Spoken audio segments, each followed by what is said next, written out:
Welcome back, pod people. My guests today are Jakob Bilinski, the director, cinematographer, editor, one of the writers, and one of the co-producers of Compression, and Emily Durchholz, the star and another one of the co-producers of Compression. Compression is, for the most part, a sort of psychological thriller about a podcast host with agoraphobia. And it's really interesting because it changes up the sort of source of the stress in the film partway through in a way that's sort of keeps you on your toes. And then in the final act of the film, we actually get to learn why the main character has all of this PTSD and is so afraid of leaving her home. I really enjoyed this movie, both for two main reasons. One is because of the strength of the performances in it, which is held almost entirely by Emily, because as this agoraphobic person who the camera is following, it's uncommon for there to be other characters in the scenes. And the other is because of the visuals in it. There's a lot of really fun use of color, and I'm gonna assume fake film grain that was added on in post to make it look more like a 70s Jalo or something like that. Very much so. So good job on that. And I'm curious, tell me a bit about how you came up with that visual look for the film. Oh, wow. Thank you. That's actually a really good question. We ran a lot of tests. We started kind of developing and writing and conceptualize everything over and through the pandemic. And there were a lot of days in that isolation where it was just Emily and I, and like, hey, let's go outside and film something, do a little walk and film test, and it was like, oh, let's try. So we were just doing camera tests with different lenses. I was trying different like picture profiles, and just I was doing color grading and cinematography tests for myself before we even knew what the movie we wanted to make was going to be. And through that, as I was developing the script and kind of figured out, once we settled on what the story was, I just knew I wanted there to be a lot of vibrancy and color, not just because of the drug trip that she's going on, but her lamenting nature and just like being removed from all this green. And so we played a lot with color tones and saturations, and then I always wanted the film to have a texture. So I was looking at the flashbacks to I wanted them to feel a very certain way. And then after we kind of had worked all the visual tests, and I came up with what I thought was a pretty good tone map or look visually for the film, the grain was actually kind of the final element. I knew that I wanted the film, I was going back and forth of if I wanted it to be really dirty or really, really clean. And I think I kind of settled somewhere in the middle, but the grain just because I feel like I was kind of a lot of my influences were half modern horror that I really like, and half vintage horror that I really grew up loving. And I don't know, I wanted that sort of modern vintage vibe. And so it was important. I have a friend that is he's shooting all of his new stuff now on 16. He's obsessed with the tactile, physical, shooting and cutting of film. And we've been having these conversations where I'm so interesting because I'm obsessed with doing digital, but sort of emulating that look. And we come at it from two very different methods. But it was honestly a lot of trial and error, I think, I guess, to kind of try to put a bow on that. A lot of experimentation until it just, I'm going to sound like a real pretentious artist right now, until my gut was just that feels right. Yeah. And then I think one of my favorite tests that you did was we had a few friends that were within our bubble, or maybe this was before even the pandemic, the taco night. That was one of the earliest ones. That wasn't for Compression, but that was in the early camera test phases. Definitely playing with color, playing with that texture. Yeah. And that was ultimately a test for some other project. That was actually a test for a Steak and Shake commercial. A lot of these. But hey, you use everything that you learn. a lot Yeah. of the camera tests are up on Jake's Instagram too. So like Yeah. if you kind of want to see the progression of those, Mhm. like just Oh. do a little deep dive And into Cinefreak Pictures on Instagram. And I so didn't mean to talk over you, No, dear, that's but okay. no, like fun fact, not the taco night one, but a lot of like all those camera tests, a lot of them were like, we went out for a walk in the snow, or we went out over to Garden of the Gods and just sort of like, climbed around and filmed. Like a lot of those camera tests, a lot of that footage got cannibalized and became a lot of the flashbacks for Hazel when she's remembering about how she used to go out. So I actually like ended up Ah, using a lot of those tests, like some of my favorite shots from them. So, Mhm. kind of came full circle. yeah. Cool. So the podcast host, the main character, is a very successful um true crime podcaster. Are you guys big fans of true crime? Jake is like Oh, very much so. Yeah, I think that I do like a true crime documentary. Sometimes I can't do those deep dives that people do, like thinking about humanity's worst aspects. If I get too bogged down in that, then I just enter like a little depression. So I have to be careful about that. But I do love hearing. I love taking in those stories. But Jake, you really went on a deep dive. No, I did. Like okay, so like I've always loved, like horror movies and stuff. And like I've really enjoyed like, any movies based on true crime. I really get into those documentaries. Like I love the Joe Berlinger documentaries on Netflix, like Cecil Hotel and all those. Like I get into those stories a lot. That But one was so good. yeah, I did love that Cecil one. Hotel. But Ooh. I going into true crime podcasts, like I decided, okay, well, let's go down this rabbit hole. And I started like listening to a bunch of them as research, like early on in writing the film. I was like, I better just sort of like saturate this. So like I'd be falling asleep just listening to whatever crime or murder that I was listening to the story of, and then wake up and it'd be like way later, and I'm like, what's happening in the case? Or like, there's something really macabre happening. And that started to influence how I wrote the script, because before I got into the true crime podcast, I would be like, You're thrown going off down these, truly rabbit holes. Yeah, literally. But like I would get thrown off. Like one of my this is terrible, but like one of the funniest things was when I was listening to it, and they're like, and then they were never heard from again as the trail of blood left out of the woods to a cold case on the highway. And now a word from our sponsors. Here, have you thought about using Ozempic? And then they go into like some commercial for like something like at the worst time. They're like, back from a word from our sponsors. And I'm like, you're gonna cut to a commercial about that now, and that's where like the stuff of like crazy cues and all that shit came from. So yeah, that but was no, like I love true crime podcasts. I get a little addicted to them when I start listening to that stuff. nice. Yeah, I have a little rant about true crime, about some aspects of true crime fandom that I don't know if I should get into or not. But no, you can. Like, okay, like I you're probably not going to say anything that I probably won't agree with. Yes, but I'm like no, I'm a fan of I'm a fan of it. Like, but yeah, it does seem like especially with some of the newer documentaries that are coming out that involve true crime podcasts, like, and the fans that almost get in the way of the investigations. that's one of the things. Yeah. That well, I mean, interestingly enough, I'm actually glad you're bringing that up, because that was something that and I want to say, like for any true crime podcasters listening, like, that this is not not making a dig, but one thing I found interesting was I did hear a lot of talk when I was reading like in forums and like the community and listening to shows like that.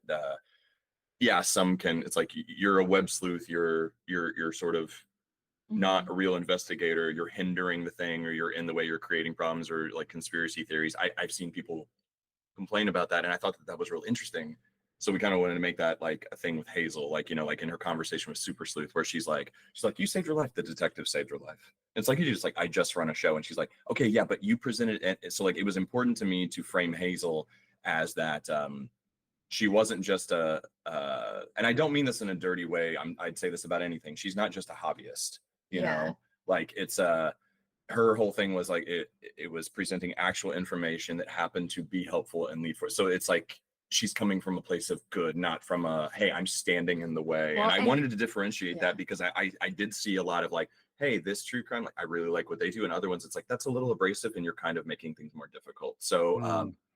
I didn't want to get too into the weeds in that commentary, Yeah. but I was careful with how I wrote that. So I love that you're bringing that up because that was definitely on my mind. Yeah. Yeah, I think that's a good thing to keep in mind and a good perspective to have. It's not the main thing that irks me about true crime as a fandom. Yeah. Um, yeah, so I've had this repeated sort of friction-filled encounter with true crime fans, because there's a heavy overlap between true crime fans and horror fans, and Oh Oh yeah.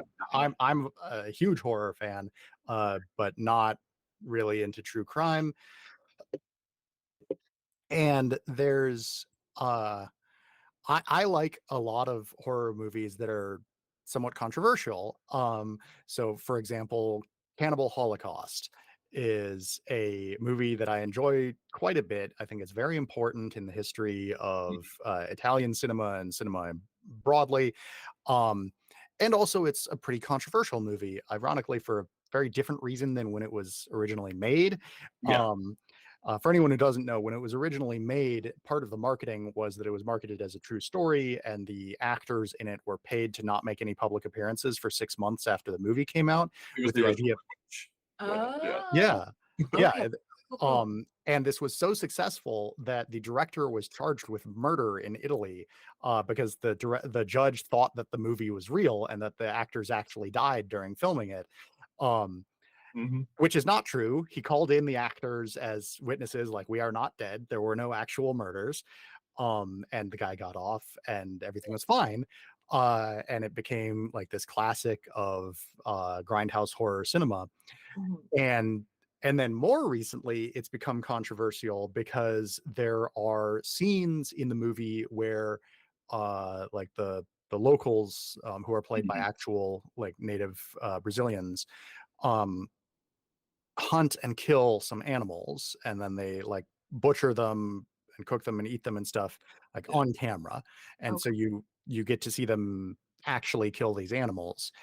And It's rough. Yeah. uh I think that adds quite a lot to the realism of the film. I think Mhm. it's I don't have any sort of moral issue with it, because they're just hunting, like, that's how they get food. Yeah. And Yeah. those hunts would have occurred whether or not the camera crew was there. It's just Mhm. now they. And I found a curiously strong overlap between people who vehemently condemn that scene for being immoral to have filmed, while also like not being vegan and being true crime fans. Yeah. And No, to me, I'm that's like, It's like there's something here. There's a connecting factor here see, that you're not I'm thinking I'm about. I'm in a weird middle ground because like I do well, you watched our movie. I have a bleeding heart for animals. I think that's pretty obvious. But I yeah, I'm like you. I'm like, okay, the that would have happened whether the cameras were rolling. It wasn't like they were like, do this Yeah. and do it again, back to one. It's just I don't want to watch that. I love that movie. Like I'm totally on your side, but it's like I don't enjoy watching that part. I don't have it's like I saw that part. Usually when I watch it, I kind of look away at that part because I'm like, ah, I've seen it and I'm good. I take in the rest of the movie. But like, Yeah. yeah, but I mean, I'm not a vegan. And also I think for me, my issue with the true crime podcast is there's a line of respect and disrespect and exploitation, I think, because and I'm sure we all tread into that as horror fans a little bit, but I feel like for me, I'm only speaking for me. I feel like I have a pretty thick fantasy reality separation barrier. So it's like when I'm watching a movie, I'm like, that's not real. The thing about the animals in that movie is I'm like, I know that's real. And my brain can't like that's special effects because I know it's real. Well, So yeah, it's and hard then it's when true crime true versus a crime. story. Yeah, now true Yeah. crime messes me up because I'm interested in the hunt, the Mhm. investigation, and the are they going to get it? And I'm looking for that resolution or that hanging, whatever. Like, Mhm. I'm not like it's not lost on me that we are talking about an actual loss of human life and that is tragic. Yeah. That is not that when I'm like I like true crime, I'm like that's not the cool part, duh. Yeah. Yeah. It's So yeah, but I agree that with you. Some people it's like you're missing the point of what we're talking Mhm. about a little bit. So I do think there is a little bit of a mindset. I don't know, and maybe that's a personal thing for person to person, but That was a winded way of saying I agree with you.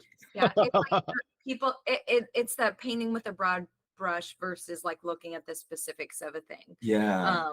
Yeah. Like, good point. oh, like how terrible that they filmed these animals being killed. But it was not for the purpose of the film. It was happening anyway.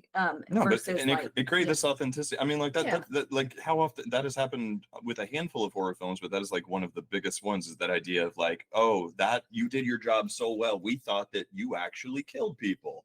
Yeah. No offense, I'd be like, first off, thank you. Second off, let me present the evidence that shows why you're wrong. Yeah. We watched recently, we watched Poltergeist recently, my first time Yeah. seeing it, which it's so fresh of mind, we could go back and record a podcast on it. We've been Oh, I'd love on a to. little bit of a hiatus. But Jake told me at the outright, like, this is controversial because they used real human remains. I'm like, oh my God, this is Mm. terrible. But then I had to elaborate it because I'm like, here, oh let yeah, me- yeah. Then like when all the bodies start coming up in the swimming pool and things like that, and you can see the decompose. I was so grossed out. I was like, this is cursed. This is terrible. How dare they? Oh, And no, then it may actually be cursed. People did not fare too well. oh yeah, after that movie. I did curse a little bit, but then Jake was like, oh no. They were like bleached white human skeletons that they purchased like from a medical lab. from a medical lab. Yeah. Yeah. That they dressed, and I was like, okay, that's a little bit better, because I was truly disgusted that they just pulled these bodies out of graves. She's like, they and pulled they're it out of the coffin onto the actor. like- It's so like, no. good job, makeup and props team, for truly grossing me out, and also this film is cursed. Also, you got a little spoiled. I grew up with that movie on a shitty VHS, and you got to see that on 4K Blu-ray for your first viewing. Well, I love you, and but I'm so jealous. I think that okay, so I don't know, man. I feel like the shitty VHS might add to the horror aspect of, especially of specifically Poltergeist. Okay, Oh, yeah, that's a fair yeah, point. I could But see it did. that. But also, I'm a sucker for a good remaster. Not to go Yeah. on a tangent, but that one blew my mind. I was like, Dude, holy shit, it looks so good. I think the curse comes, okay, not to get too hippie woo woo, but I think the curse comes in not from like using the skeletons, but not telling the actors Ah, that the skeletons were like real I human like skeletons. it. You want to get a curse? That's how you get a curse. Yeah, well, because like the bodies donated themselves to science before they died. So they're like, There's a okay, cool. consent form for that. There's It's a fine. consent form for that. I mean, they probably didn't think they'd be in a movie, but also like The if actors they're did not. if there is an afterlife, they're probably like, oh my gosh, so cool, let's watch Poltergeist, I'm right there. But then the actors, like, you think, okay, yeah, this is just a prop, just like whenever you're handling weapons on set, like I want to know that it's not gonna be a real weapon, like with a sharp edge or bullets loaded.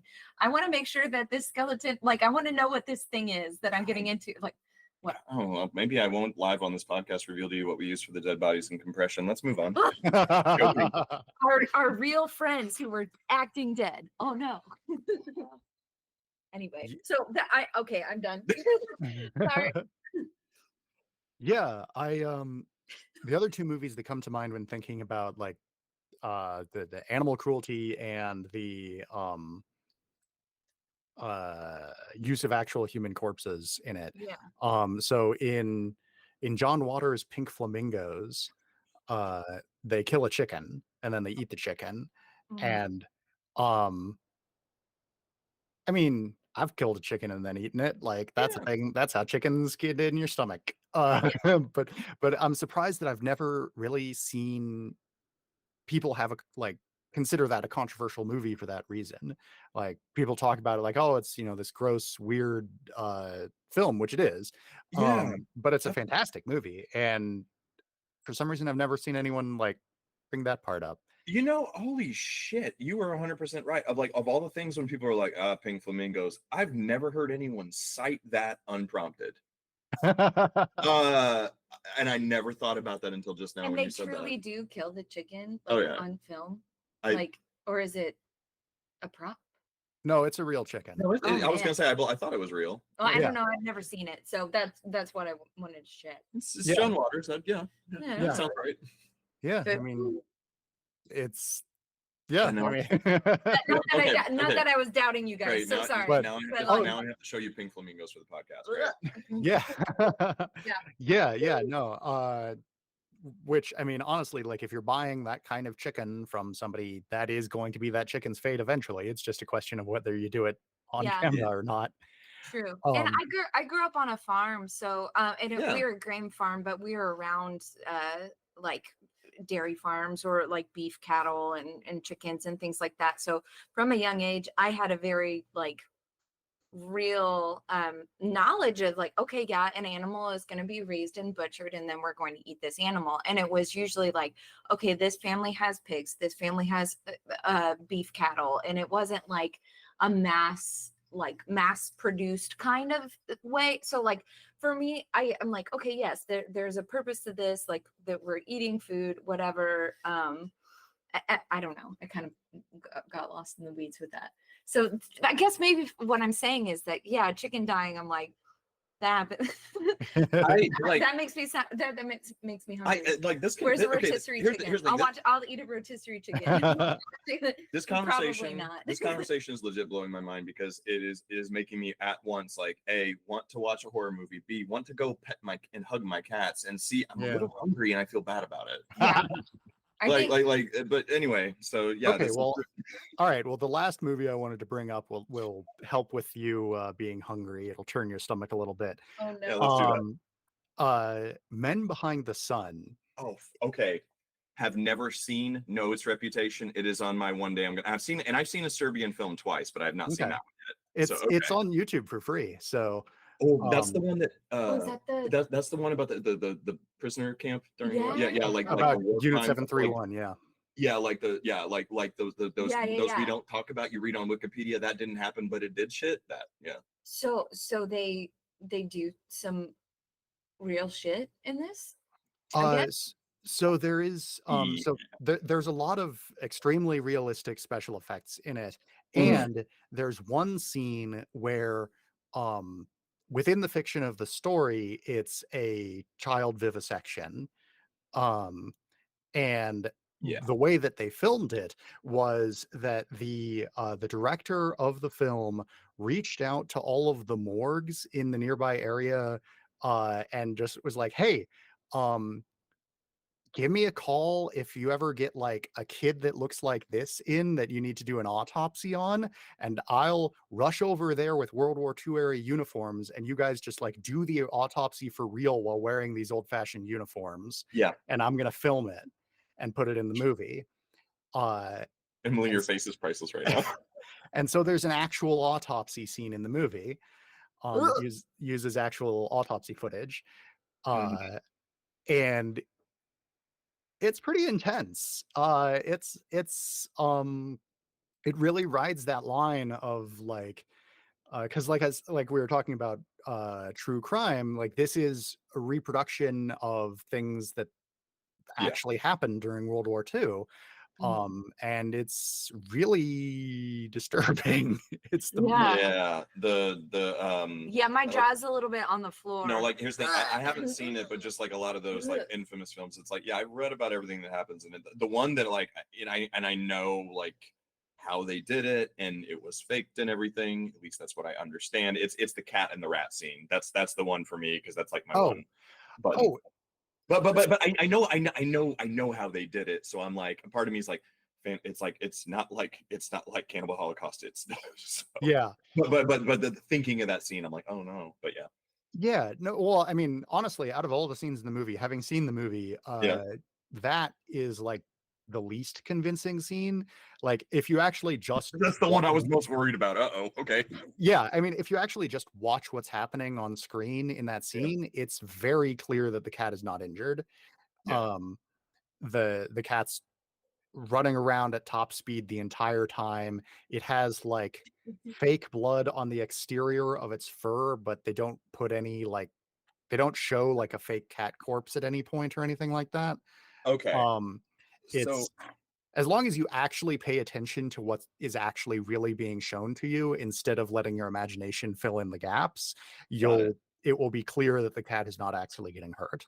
So what I'm feeling like is it's going to be the way that like when you watch Full Cheese Zombie, where the guy's fighting the shark and you're like, don't hurt that shark, but the dude's like clearly like here putting his arm in there and just hoping that they get the shot of it looking like it's biting it. So and you're like, it's fine. Yeah. You've seen that? I've not shown you the shark fight scene. Zombie versus a shark on the bottom of the Zombie ocean. versus shark. It's Oh, incredible. It's my favorite zombie movie. Okay, Okay, yeah. yeah, we'll Anyway, watch sorry, it. that's a tangent. We'll watch I it. apologize. This Yeah, is that's a great movie. Yeah. this is what our podcast is. We Yeah, just go this- on we- tangents yeah, we're- about, like, whatever. Like we watched Vertigo, and I started talking about Hamlet. Yeah. Like that, just yeah. like The only way that we can focus this energy apparently is when we make a movie. yeah. So sorry for the tangents, friend. Oh, no worries. I like it when the conversation is really conversational. Good. Yeah. Good. Yeah. The other movie that I would compare people's reaction to that to is the Texas Chainsaw Massacre, where because it is so good and atmospheric, people remember there being a lot more explicit gore than there actually is. Yeah. And so people will remember the cat scene as being worse than it actually is. Mhm. And then there are other scenes in the movie where they do use incredibly well-made special like Mhm. practical effects. And so those, they show a lot of crazy shit on screen. But yeah. So Like so- okay, getting back to getting back on the Yeah. subject of compression. And I'm Uh, fighting the urge to talk about Texas Chainsaw because you bring that up. I'm like, that's like my favorite. But yeah, no.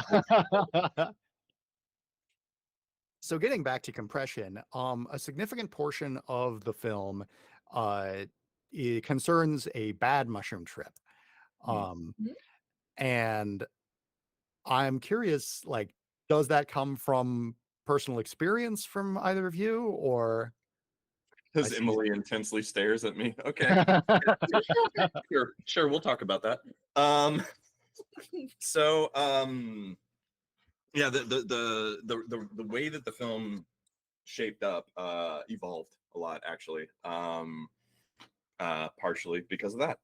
Originally, when my writing partner Peter Matsukas pitched this concept to me, he came at me with this idea, and it was I don't know, like 15 pages of partial scenes and notes, think maybe. something like And that. and he Mhm. pitched me this concept. I really liked it, and when we sat down and decided to do this, he's like, "Cool, you should direct. Let's write this together. I'll produce for you." And we just kind of like ran with it. But he gave me like an idea of this agoraphobic podcaster that takes drugs and stays at home and things go bad. And it was very at first like a kind of like a Mandy level horror film, but like about isolation. Just she was in her house freaking out and crazy shit was happening, and it was just like, I don't know, it was much more like just Mandy-ish, like very It was visceral. like that, or like a And- home invasion thriller. Yeah, like, a little bit. Is somebody there or not? Yeah. But then what? Yeah, but then in the writing process, well, first I for the first time did try mushrooms with a friend and had a very interesting night and journaled about it a lot, and all of the Was visuals. it 12 pages of like handwritten journal front and Oh back? wow. It was 15 actually. 15. Okay. Okay. Yeah, no, I remember because I've never journaled that much in my life, but the next day I was like, I have to write all this down, and it was just, I Jeez. visuals like crazy, like shit. Yeah, we'll talk about this. So like a lot of the Yeah. things that happen in the movie were Pulled from legit happen. Like for Yeah. instance, whenever the Darcy's face being just like, skin or whatever, Yeah. like the like drug dealer. yeah, the drug dealer. That was my friend that I was having that evening with, was talking to me, and I'm like, you have no face, but okay. The fear lion, the glowing orange face in the trees, that happened. The dead babies. Yeah, the line with Darcy whenever Hazel says, Darcy, what's the scariest thing that's ever happened to you? I need context. And she says, one particularly fucked up time, I was looking at a bunch of trees, but then suddenly they weren't trees. They were giant dancing skeletons spinning pinwheels made out of dead babies, but I wasn't scared. And I thought, cool, that actually happened. Because I was looking out the window, and I remember my friend was like, you don't want to have a bad trip. Good, happy Yeah. thoughts only. Like, he kept saying that like a mantra. So I was like, that's why she said that to Hazel. Mhm. And I remember looking out the window and thinking, I wonder what a bad trip would be like. I like horror movies. I dare you. And then I swear to Oh, God, there no. was a cigarette burn like in Fight Club, like looking out the window. And then all of a sudden the trees like blink, and it was like Silent Hill, like a changeover. And then the trees weren't trees. And I thought, well, we should write that down. So literally most of the dialogue and the visual elements and the painting man thing came from, I was just laying on my couch staring. I have these like phasing LED lights in our living room, and I was staring at my original like the Old Boy poster, and just watching the way the neons were kind of like glowing and pulsing depending on how the RGB lights phased. And I was like, I could do a thing with colors and just these lights. And then that's where the painting man glowing shit came from. So like, honestly, Nice. a lot of that was pulled from having an experience, being very observant, and then jotting down a whole bunch of things I thought were interesting. And I thought, can I try to put this in a film? So that was phase one. Phase two, not to get super emo, but later as I was writing that and making it like this heady drug trip psycho fest, one of our cats suddenly became really sick and passed away, and that was like at the height of the pandemic. Yeah, and I was not well for a while, and kind of had about a month and a half depressive episode that I don't totally remember things. Emily, to her credit, I'm going to get super personal. I'm having therapy on your podcast today, friend. Therapy friends. After about a month and a half, this is where that scene. Shit, I'm giving you all the stuff I was going to talk about in the commentary. Fuck it. The scene whenever Elijah, Kevin Roach's character, comes up to Hazel in bed and says, "Hey, we should go out. We could have a picnic with your sister. It's been a month." That was literally Emily coming to me in bed. Like I was kind of like not doing well. And she's like, "We need to get out of the house and do something." And it was like, the height of the pandemic. You're not supposed to leave anyway. I'm like, well, what's the point? And she's like, "We're going to the drive-in. They're doing a double feature of Evil Dead 1 and 2. I love you, by the way." Nice. Yeah. So awesome. that was her thing. That was the impetus of like, they went on that. Like we went out and had an adventure and went to the drive-in. And so, yeah. And then there was also the exchange where she grabs a wine bottle and uncorks it and says, Elijah says to her, "Do you want a glass with that? It comes in a glass."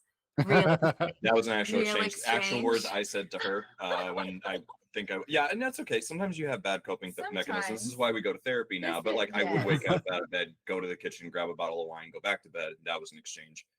Not calling it. But so long story short, when I came back to the writing table after that, when I kind of like got a shower, dusted myself up, and I'm like, okay, what are we doing?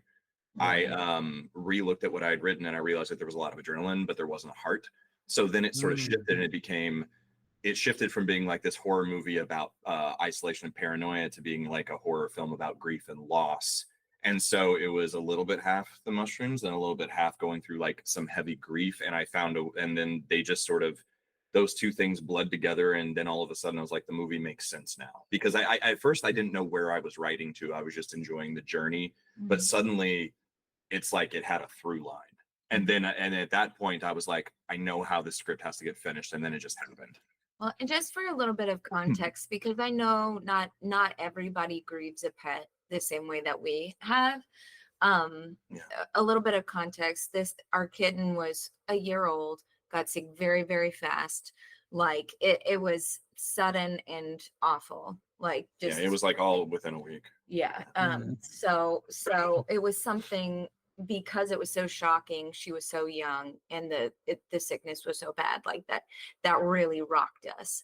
And so, sorry to be such a downer, but sometimes I think that people who again don't grieve the same way, like I grew up on a farm, my family doesn't grieve pets the same way that I do.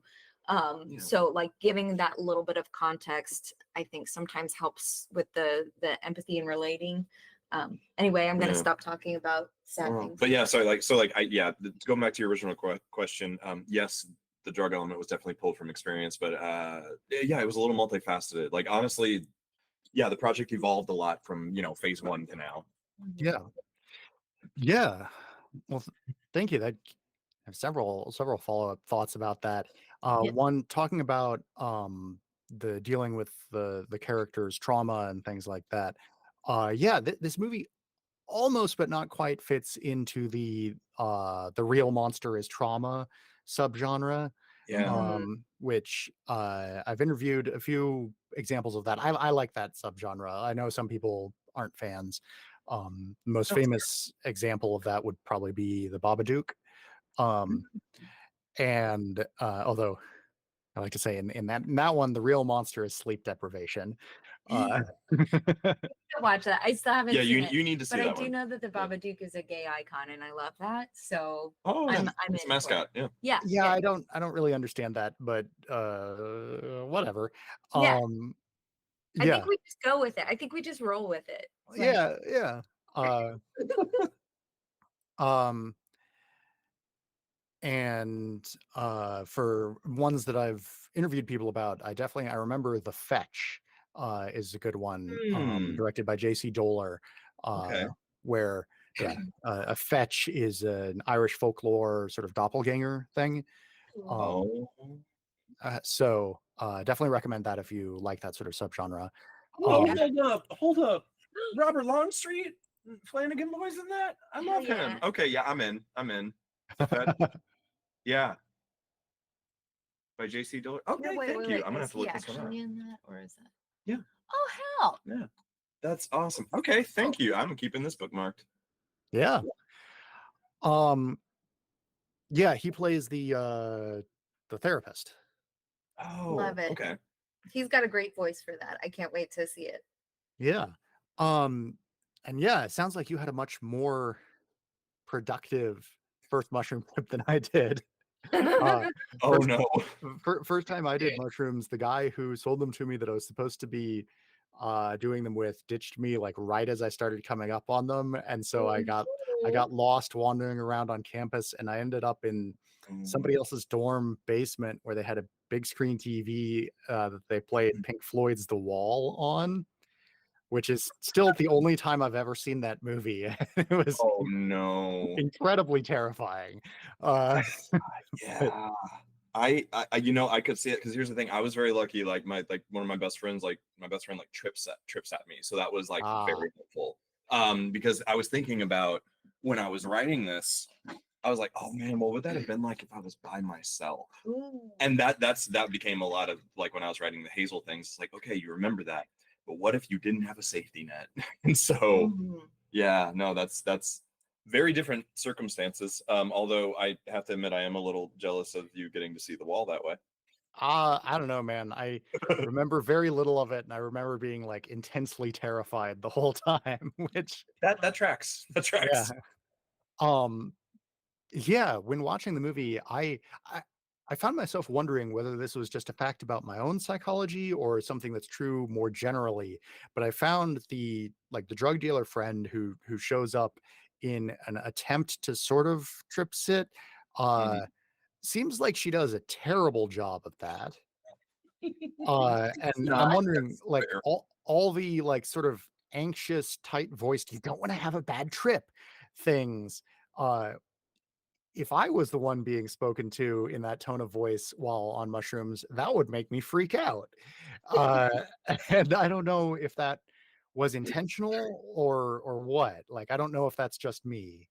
Well, no, actually, that is God. That's a really good question. I think like okay, when we were doing that scene with yeah, when Emily and Devin were doing that scene, we were like, I remember we were having conversations about that it was important that she try to comfort you, but like the whole thing was remember it's sort of like from Hazel's point of view. So I wanted everything to be a little more like pointed, you know? It's a Yeah. little distorted as Like, well. It's like yeah.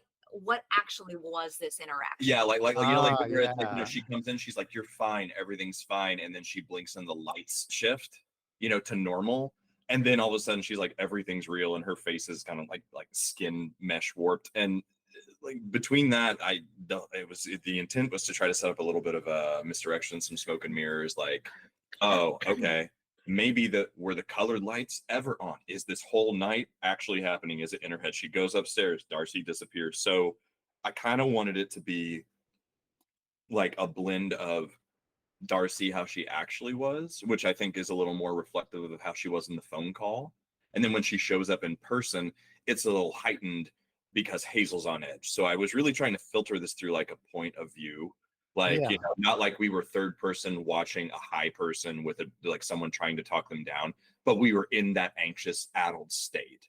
So it yeah, was kind of important to me that Devin's performance was a little more kind of in line with where it was. And I'm honestly, I got like, I should ask her. I'm trying to remember if we had a specific conversation about that, but usually it was like, okay, and you're there, and that's where you're supposed to be, because like I wanted it to not feel. For me, it was important that it felt like an attempt at calming, but not that she was actually effective in calming her. Like this energy comes in and da da da, everything's fine. I gotta go pee. I'm disappear. I'm like all of a sudden I'm a monster trying to kill you. What the fuck are you doing? You're stabbing me. I'm trying to help you. like I wanted it to be like, it was important to me that in the journey, especially at that point when we're locked in, that Hazel is like the epitome of an unreliable narrator. So the fact that you're asking that question, I'm kind of glad about. I'm not trying to over explain it away, but like it is supposed to be a little what's real, what's not. And I don't mean that for the sake of just it's whatever you want it to be. And you know, there is a little bit of, you know, like I loved it once we were like, fuck, let's get out of the colored lights, and we did that shift because like that was such a fun like practical thing that we did too. Like, but what? Yeah, that was all practical. That was in camera. That was fun. But like I remember thinking like I wanted to do a like I just like I wanted to stay subjective from Hazel's perspective and point of view, and I just kept remembering like how I felt like, is this real? Is this not? And like my mindset was, because like I'm a visual person and I'm a bit of a control freak, and that's why I found that experience so fascinating, because I wasn't in control, but I was trying to control it. It's like you find I don't know, like it just like I wanted it to be like you were constantly, is this real? Is this not? Because like I was having trouble trusting my fantasy reality like compass. Yeah. And I wanted Hazel to be in that state, and it was important to try to keep the audience there as much as possible. I didn't want them to get ahead of her. Like I didn't want them to be like, oh, well, we know where this is going. Like I love, not to jump ahead when it gets to the woods kill at the end, everybody's been like, I don't know where this is going to resolve. And then it's like, oh, because I want, like Hazel's guessing, so we had to keep guessing with her. Yeah. I don't know. I guess it's up to you guys if you think in the audience if that was effective. But. I think we also have two people. Hazel took way too many shrooms, and then we also know that Darcy has left her home where people are also partaking in various substances. We don't know her state either, so she might not be the best person to trip sit, or she might not be in the best mindset to trip sit, but she's there. She's like, well, you know, I'll try. she also was, to be honest, like sitting at her drug den with a bunch of friends and probably a little messed up, and was like, okay, I probably should have prepared for this. So yeah. Why did you take all of them? Yeah, I told you to take half. This isn't on me.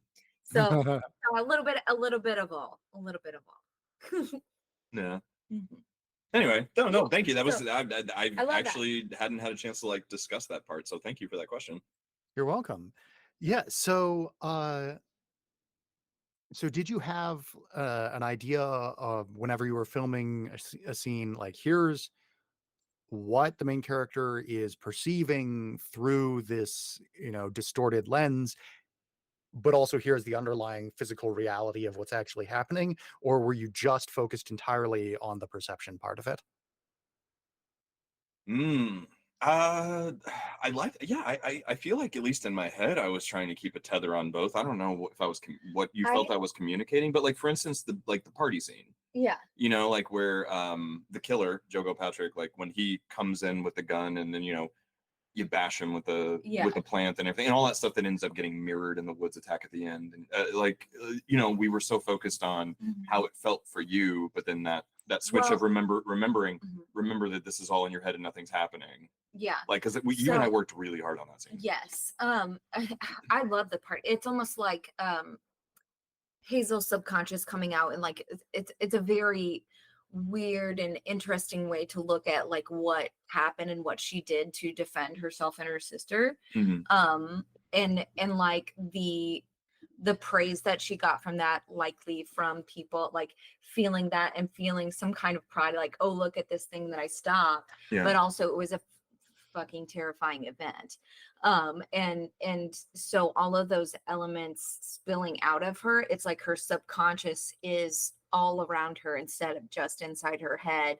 And then those snaps to reality just bring her right back to that moment. So I think you had a really good, I think especially in moments like that, you had a really good handle on, okay, no, this is not really happening, but it is really happening because it's in her head. I feel like I remember always being like conscious of that, like in terms of like camera and visual, but like now I'm thinking, I'm like, how much of that I communicated to you? Because sometimes it was just the direction of like, this is where you need to be. But like, yeah, I don't know. I don't know if that came across at all, but I definitely was thinking like we are filming two different versions of this at the same time. Like Hazel's perspective, which is warped from reality, and what's actual. Yeah. So and then she kind of falls into one or the other. Yeah. Yeah. Yeah. I mean, like we started to do things like some of that came out with the way, like how we shot it or how the lighting was like, and I started to play with that more in the color grade, like, you know, the color grade evolves and changes as the drugs kick in more. So and you've got the effects of like the wavy walls and like the breathing and things behind her. Oh yeah, and all that fun stuff that we did later. So I think like, yes, I think there are specific moments where you had a handle on the reality of it, but we spent so much time with Hazel in that mindset that it is mostly from that kind of warped perspective. It's honestly weird to talk and think about because, like, I'm not trying to like fumble here, but you know, it's like you go through this process, and I'm so used to, like, again, it's evolved and changed so much. So like where it is now, going back to thinking back then, it's like, well, some of the stuff we did kind of like, we set up the template for like growth, like let's see where this goes and follow the path, like, you know, because I am a director that, like, I always know what I want when we come to set, but like I love to see those things that you can't, you know, sometimes I think you can get too rigid in your plan and things can start to feel robotic. And, you know, like, it's good to remember, for me, sometimes the plans are skeletons and they can change. Like, I definitely am more, sorry for that notification there. I wanted, oh, stop doing that. Sorry, brain tangent. Stop, Jake. Skeleton plans. Yeah.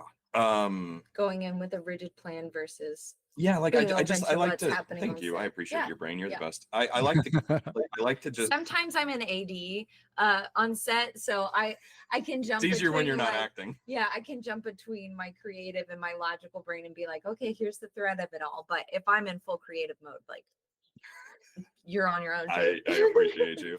Yeah. But no, like, I think it's I want to be open to those things that you hadn't thought about and planned for. Like, you know, like an actor does something really interesting. Okay, let's take that and run with that. So like, I did sort of change in the moment. Like, oh, well, what if we tried this way? Whether it was a lighting element or just the way we would block or stage a scene. Like, I tried to be open to interpretation. The rule of the game was kind of like very much follow your gut. Like, you know, collectively, it wasn't just, I feel like that sounds like we're making it up as we go. We did not. But you know, but like going back and trying to remember then to now, it's so weird because I'm so used to the now. It's like, oh God, it's like trying to remember. Okay, it's like, oh yeah, we did that. It's like trying to remember. It's trying to remember taking the first step out of the Shire, and I'm like, dude, there's been lava around us forever. Like, I don't remember the grass anymore. There's my whole stance on it. There's been lava around us. There's been lava around us for too long. I don't remember the grass of the Shire anymore. But yeah, no. I love this. I'm on a nostalgic journey right now. This is great. Oh man. An unexpected journey for sure. You did not just do that. I did just. Thank you. So it was an unexpected journey. I know that was the last thing. Oh, we were making. Yeah. Yeah, I have a few thoughts to bring up. So you mentioned the flesh face character imagery at one point, and you kept sort of finding different ways to describe that image. And the way that I would describe it is that it looks like the character, the Question from DC Comics, who, really fun. The original run on that, both of the early runs, one by Steve Ditko, who created the character, and then I forget who wrote the one from the 80s, but both definitely worth reading if you enjoy like noir kind of detective stories. Very, very much so. Thank you for the recommendation. Awesome. Okay. Yeah. And then, so this was a micro budget film. Yes. Yeah, I think that with the quality of the imagery and the sound and everything, that's not really obvious. I would say there was one bit that did make me sort of give it away. Okay. Which is the bit where there's the sort of hallucination creature wearing a full face mask. It's made out of this sort of shiny cloth material, I think. And there are visible like seams and wrinkles and folds in that. And if you're able to like blur those or something, cover them up with some sort of distortion, I think that was the only moment where I looked at it and went like, if this movie had a really big budget, that would look different. Wait, are we talking about the painting man? Or are we talking about Darcy whenever she had the mask? I think the painting man. The painting man, not Oh, okay. not the part where the painting is just like looking in different directions or Yeah. whatever.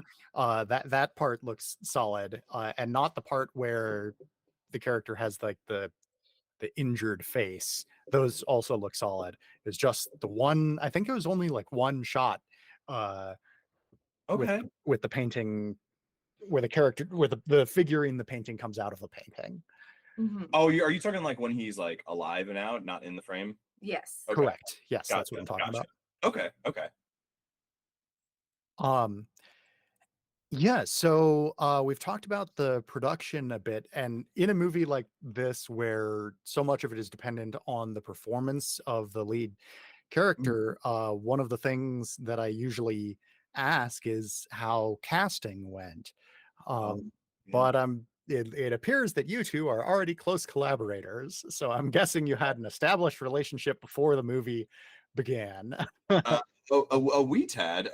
Yeah, no, Emily and I, we've been together for 7 years now. Yeah. Yeah. So, and this was since we started dating, we've been talking about wanting, Making art together. yeah, making art, specifically wanting to do a feature together. So, this is always something we were kind of trying to build to as, you know, a couple and as artists. And so yeah, Hazel was written for her. Like it was specifically written as a vehicle for her as a lead. Um, and there were, let me make sure I'm not misspeaking. Yeah, there were 3 roles that I wrote for. I Mhm. wrote, okay, so Hazel was written for Emily, Elijah and the Painting Man was written for Kevin, and Sienna was written for Michelle. Those were the only 3 that when I was writing, I was like, they're going to play these roles. Everything else we cast after the fact. Producer check, is that right? That's what I remember. Yeah, that is correct. Okay, yeah. So so it was a little bit half and half. Like when we wrote it and then we were like, who do we want to put in these roles? We actually didn't audition. We just sort of like Asked. we saw it out. Like, Yeah. we sort of cast from our little group that we have. Oh, I think But just about, yeah, everyone that is in the movie we have worked with in some to some degree. capacity or another, like either on stage, Yeah, maybe not like or shorts or things like that. Yeah, there's a So- lot that I worked with for the first time, like personally as a director, but like we'd been on set before on Yeah. other stuff. Yeah. Mhm. So we kind of pulled from our little. Yeah, and that was Group. kind of interesting. Like once we started looking like who should play which role, because some of the characters in the writing got changed along the way. Like I think in the first iteration, both Super Sleuth and Darcy, Super Sleuth, who she's talking to online, and Darcy, the drug dealer, those were male presenting characters originally, and then we sort of flipped them because Yeah.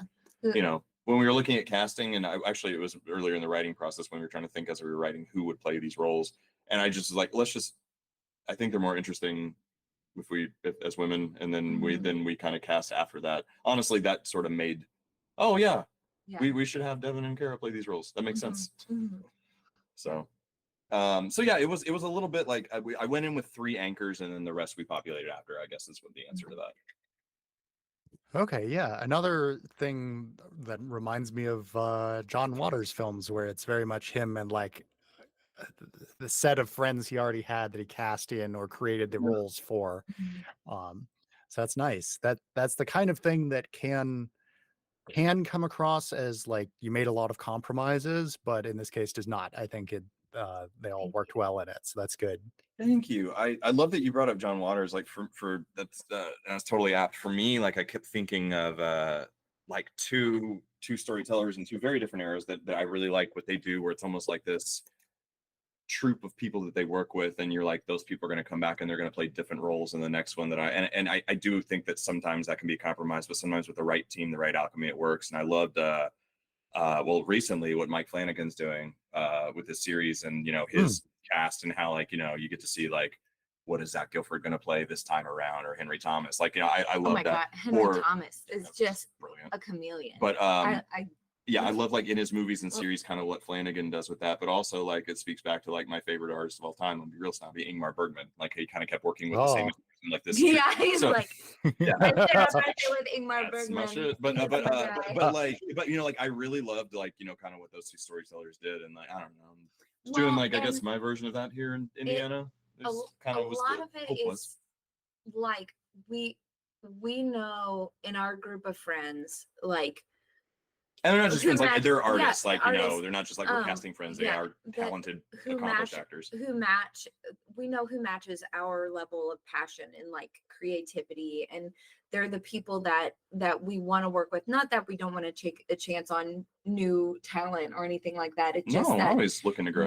this story, like we just had the right people to fit into each section. And since it was such a personal tale for us, it was the fringe benefit of that was it was very nice to kind of have it conveniently surrounded by our people, you know, that we happen to get to work with. So that was nice. But like, I guess my whole point is like, I really just admire, I like it when that can work and that team. So like, you know, that was sort of the hope with this one, and you know, maybe the next one we'll get there.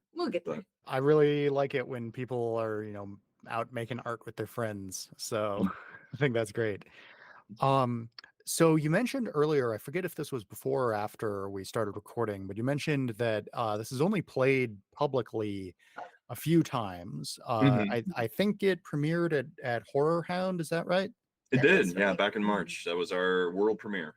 Nice. Yeah. So tell me a bit about your distribution plans. Well, we are still like kind of on the back end of our festival run right now. It's kind of like one more. We have one more right now. We have one more screening up right now, but we have a few more that we're pending at throughout winter. But so I mean, yeah, we've played at, we had a few online festivals that we got a lot of love at, but we played at March at Horror Hound, and we're kind of taken aback at that sweep. Yeah, there we were. Yeah, no, like okay, we went into Horror Horror Hound, won like 7 premiere. different awards. Yeah, we went in there with like 11 nominations, and we walked out with I think that's right. yeah, 7. It was like actress, actor, dear God, editing, directing, feature, lead performance, supporting performance, best feature, judge's choice, director, writing, and editing. Okay, writing. Here's the thing. Here's the thing. I feel bad. I got your IMDb page open. I can. I appreciate it. cite Hi, things. around. I love you. It was so overwhelming. I have to stop and think, dear God, what did we went like that weekend was crazy. It was, and then we had Days of the Dead in July, and got best story and best feature there.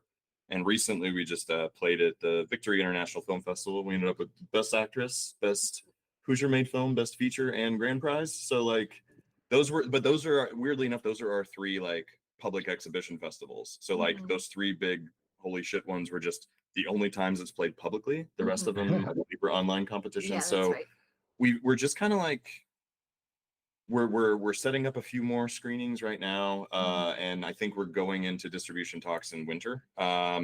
We are we're at the very early stages of it, so I'm not trying to not answer. I just don't have a lot to report, but we are starting to move to those phases as we kind of like wind down our festival run.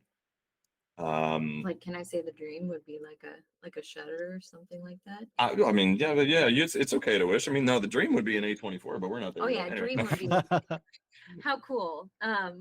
You know, but I don't think I don't know. Who knows? Talk to me, God there. Yeah. Oh yeah, but no, they were not micro budget. No, they were not. Okay. No, but yeah, I'm excited, and I'm honestly like, this is the part, fuck it, I'll admit it. Yeah, I'm a little nervous about the distribution talks. I think every filmmaker is. It's always like, you know, where's it going to go, and it's the right home. Is it going to be the right home? And honestly, there's always that vulnerable bit. Like, I know a lot of filmmaker friends and I, like, we kind of vent about that whole, it's like you do the festival run, and then it's like acceptance, rejection, and then it's like, and then you reset and you do the same thing again with distribution. And so it's just like, yes, no. So it's like shopping it around. Feels kind of like you're being a salesman, and I just like to paint. But we're pretty optimistic about it. Yeah, I know we are. Our friend Peter got distribution for Beelines, I forgot. Beelines that we also worked on. And just here recently, and and before that it was No Place. He's been pretty familiar with the process of getting things into distro, and so I feel very confident it's going to happen. Just I'm like excited. A when and a what, I don't know. Peter, sorry, I didn't mean to talk. Peter Matsoukas, Rockscar Films, our producing partner. He because I since Compression, I've been getting asked to be a cinematographer, so I DP'd 2 other features last year, and one of them nice. Yeah, one of them was Beelines, which Peter wrote and directed. I shot and Em is the lead into, and that just got picked up. I hoping will be out by December, I think. Okay, But very so Cool. so in that, I think from what I've heard, a lot of places where he's like, well, I also have this trailer for Compression. And they're like, when can we watch that? So I think we have a list of places waiting to watch it. We're just like, well, we're still on the festival run, so Nice. hopefully over the winter we'll know more. And we'll update you. Yeah. Awesome. So you are set on trying to get a traditional distribution going? Yeah, traditional. I guess you could put an asterisk by. Like, I'm kind of curious to see what's out there. I'm an old school person that, like, for me, a deal breaker is I know everything is. I'm like, I want a physical release of some kind. Yay if it's streaming. I just don't want it to only live on streaming because I feel like many things disappear and get lost forever that way. Yeah. But yeah, like some method. Honestly, whatever gets it in front of the most of people can just watch it and see it. That's kind of where I am now. I've been enjoying the festival run since March, but I'm kind of at the point where I'm just interested in showing it off rather than, hey, yes, please let's play more fests. But it's now it's just about like I just want people to see it. Yeah. So Yeah. So have you thought about self-distributing? I'd say the majority of people that I interview distribute their movies themselves rather than working with a distribution company. That we've been having a lot of conversations about that. It is always something that has been kind of as an option in the roster or something in the back pocket. I think we're aiming for more of a traditional route, at least at first, knowing that we can always say, fuck it, we want to do it ourselves if we want. Okay. But yeah, it's mostly just kind of, I don't know, create a Tinder account for it and see who's interested. That's kind of what distribution feels like sometimes. Yeah, it's a whole different ball game than actually making a movie. Yeah, and it's easy to get bogged down in that. Like I'm like sometimes I think I'm like the worst kind of artist where I'm just like I just like making the shit. Like I pre-production and post-production, promoting it and talking about, oh, you want to like, except for this, I love like this conversation, but like going to the thing and like like the all that. It's more like I just want to be on set filming the next thing. Like everybody gets to keep pulling me back because I'm like I'm already writing the next two, and they're like focus on this one. I'm like I want to film now. Like my favorite part of production is the shortest part, which is directing and being on set. It's like it's the shortest part of the process. You don't love the editing and stuff? No, I do love it. It's different. It's a different kind of love. It's green beans versus a candy bar. Okay. Yeah, it's like I have to put it together, and the green beans have sustenance, but like the candy is being on set. The green beans, you really. I am like, hungry. so That's just a you terrible are hungry. metaphor. Yeah, I'm sorry. I'm still thinking about our earlier talk about Still thinking not about being a vegan. A whole rotisserie chicken. Whole rotisserie chicken. Anyway, not the John Waters version. Yeah, no, like it's yeah, I don't know. Like I do like editing. It's I have a lot of talks with other director friends of mine, and we always talk about our favorite parts. And it's like, oh, your favorite part's directing, right? They're like, fuck no, it's writing. I'm like, what? And they're like, or it's editing. It's like it's me with no other personalities in a room and a computer, and I'm like, I like the problem solving with a bunch of people that are like, this isn't working. We're like, we're gonna fix it. So I don't know. Like I love. Being on set is a drug. I get high off that. So I do like editing. I do like writing. It's different. It's my favorite kid is directing. Yeah, the other kids I'm just trying to get off to college. Yeah. Personally, I hate writing. I prefer the other parts of it. But yeah. So you probably already know about this, but just on the off chance that you don't, I'll ask. Are you familiar with Film Hub? Yes. Okay. Yeah, I love Film Hub. I actually have some of my older ones that I don't push as much that are like, kind of gotten out to several streamers from them. Like, no, they're great. I love Film Hub. Okay.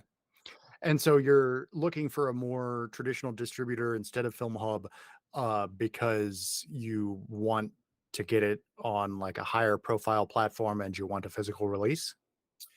Yeah, it's really more like I would like a physical release, and I feel like Film Hub is been very good. Like I have no complaints about them, but like I found that it really is pretty easy to get like anything on certain streamers. Like, like you don't really need much to get it on Tubi, but Tubi is one of the best platforms for an indie horror film to be on. I still stand by that.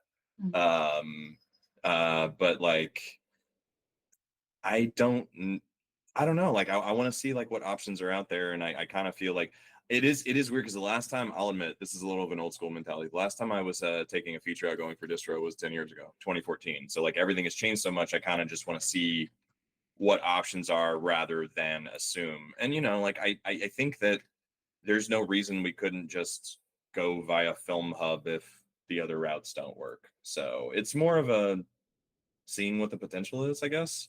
Okay. Sorry, I'm not trying to non-answer. I'll just like I've been learning Oh, that the landscape has changed so much. Like 10 years ago, I was like, oh yeah, I was pretty comfortable going with distro, and this time I'm actually kind of following Peter's lead. He's a little more, hi Peter, thank you. But yeah, no, like honestly, it's these are questions I feel like I'm not answering. I'm trying to figure it out as we go.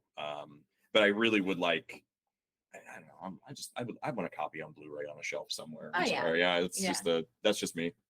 So yeah.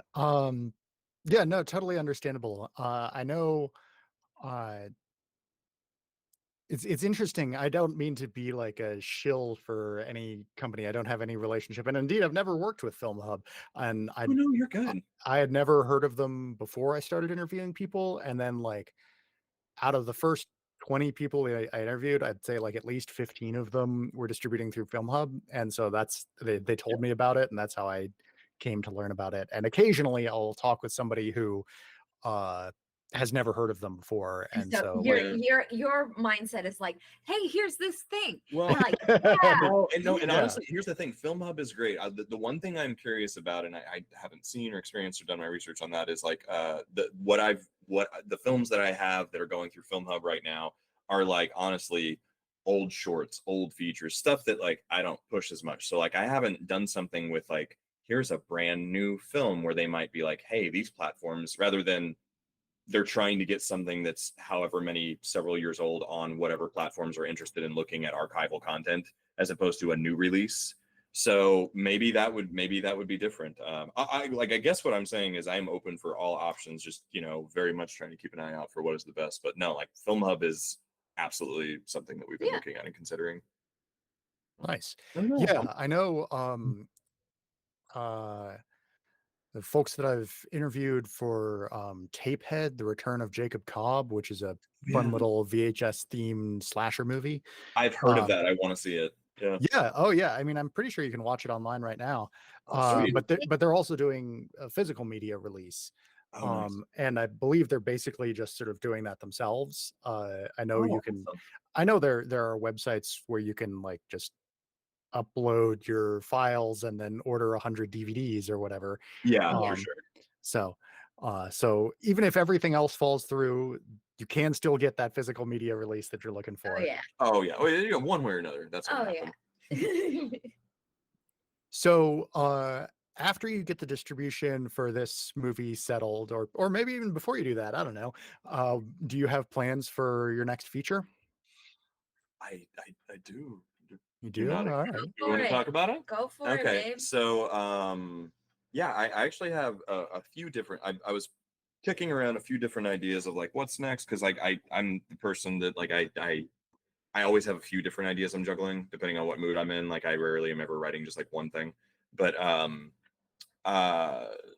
there were one or two that I was kind of interested in, and then I decided that they weren't right for right now. The point in talking around them is I think I cracked what I know I want the next two to be, and I think I might be starting. I guess I have to say this because it's accountability for me. But I want to start a grief trilogy, sort of along the lines of like I think Compression might be the first, like, but not a story trilogy. Think more like I'm gonna be Thematic. like thematic, like how Lars von Trier did with his Depression trilogy, or Bergman's Silence of God trilogy, or the one that everybody knows but not comedy, Edgar Wright's Cornetto trilogy. Where it's like the actors are kind of doing that thing, playing different characters. So I think I don't know that I want to say what the stories are yet, but I have two more surrealistic horror films that are about grief and loss in a different way that I'm really excited to kind of like make. And then this could be like this indie grief, mental health, surrealistic horror trilogy, you know, that's pulled from all of my influences anywhere from Argento to Oster. So yeah, that's sort of the idea. Is like I'm working on writing the next two right now. Yeah. They're in the vein thematically of Compression, but very very different. All right. One Yeah. is, I'll say one is okay. One is leaning at more of like a Say it, Bilinski. one is okay. I hate doing this through like these movies, but the second one right now is kind of feeling. We'll see if they evolve and change. Like I said, they change as I write them, so tune in later. But it's feeling like a kind of like a Rosemary's Baby type of a vibe, and then the other one is more of like a body horror, kind of like a science horror film. So I'm playing with what I kind of want to do is like I think between the three of them, because what I liked about Compression was I felt like I got to dip my toe in a bunch of different things I like about horror. Like there's a little bit of the home invasion horror stretch, and then there's like the Hills Have Eyes, kind of like Kill in the Woods flashback. And so like I got to play with different types of horror that I like, and through these other two, I think that I'll get to kind of run the gamut of a bunch of little subgenres that I love, or like shout outs. So yeah, that's the hope. So that's my current plan. I like that you mentioned Argento, because as soon as you said the like sort of trilogy, but they're not actually like the same characters in each of them, my first thought was the Three Mothers. Mother of Tears, or the Mother's Three Mothers trilogy. Yeah. Suspiria, Inferno, and Mother of Tears. But I don't think those really share actors with each other. No, that's the different thing. That's like his thematic that don't share characters. And like again, I'm not trying to do like a universe shared thing. Like right now, I don't necessarily have like that whole it's like a Tarantino thing where they all exist in the same space. They're just like these isolated stories that thematically like they could kind of go together. Yeah. So yeah. But yeah. That's sort of the current plan. Like I said, tune in to find out between now and next year how that progresses. And in the meantime, no big deal. He's directing a stage version of stage version of Rope. Oh, you're gonna Hitchcock classic. So no big deal. Yeah, so I'm in theater directing mode right now. I just cast my play. So you guys come from a theater background, or are just involved in theater as well as film? Yeah, I am more of I have more of the theater background, so like that's where theater girl, film boy. Yeah, theater girl, film boy, and then the worlds mix, and that's where a lot of our actor friends who are in Compression and are going to be in the next projects we work on are also stage actors. So and there's no right or wrong way to like be an actor, but I don't know. No, like I've fallen in love with theater over the past couple of years. Like if you'd said like, hey Jake, you'd be directing a bunch of theater, I'm like, no, and I'm doing my 5th play now. And I thought I think that there's some really cool things happening where film and theater are having sort of like merges, like marriages, like like we're seeing more continuous takes, we're seeing more like monologues and like things like that lend to performance, or like showing this other skill, like moving through and for instance, even on a big scale, like Beau is Afraid, not only did that feel like a modern Bergman movie, it felt like a stage play at a lot of times. Well, and Marriage Story too feels like a stage play, or then but like in a good way, not like it's just like a play that someone just put a camera on a tripod and pointed at. Like it's still filmic on a big scale. We like, speaking of Rope, which was like in a simulated continuous take movie. What is it, 1917, 1920, 40? I think the movie was 48. No, the movie, the war movie with the 1917. So these the logistics and the performance and like the planning that has to go into putting together these elaborate shots, or like all these different motions that you have to hit. And again, we bring up Mike Flanagan and the funeral home. Is it the Stormy Night? Oh yeah, that mid episode in Full House. It just takes so much planning, and with theater, like that is that's what you're planning for the whole time, is like this continuous action, scene to scene, making it smooth and seamless, and like the logistics of that. Okay, this person's going off stage here, they need a costume change to come out on the other side. Well, Like, and going back to editing, that's the thing that we're trying to like artificially recreate in the edit when you don't have that continuity or that continuous but flow. having that on both sides has been very cool. And so Yeah. we've got a good blend of film brains and theater brains trying to like make the baby like Yeah. make the thing. Like, that sounded weird, but No, but like, there's a lot of like construct there is a the lot on some people process. adapting. I'm so sorry. No, There is a no. lot of trying to adapt some people from like the theater to like this is how it's on film, and there is a little bit of flip for me where I'm like I'm approaching something like film, and it's like no, you have to adapt that to this is how it is in theater. Yeah. So, But I love that crosstalk. all this to say, like, I don't know. I think me being from a theater background and you being from more of a film background has been a really cool, It's again, a cool no, marriage of things. We're not married, but has a cool marriage of things. yeah, it has been a yeah, like it's a pretty good yin yang situation whenever you describe it that way. I like that. Like the newest art form and one of the oldest art forms. Yeah, because film is like the newest art form. Yeah, you're right. Mhm. Oh, the old and the new. I like that. Aw. Anyway, Anyway, sorry, we went on a huge tangent there, Thomas. Hey, no, that's forgive our great. brain. Yeah. Is there anything specific you would say that you like learned from theater that you brought to filmmaking that's been really helpful? Mm. I know. Well, do you have something first, Jake, that you want to bring, or?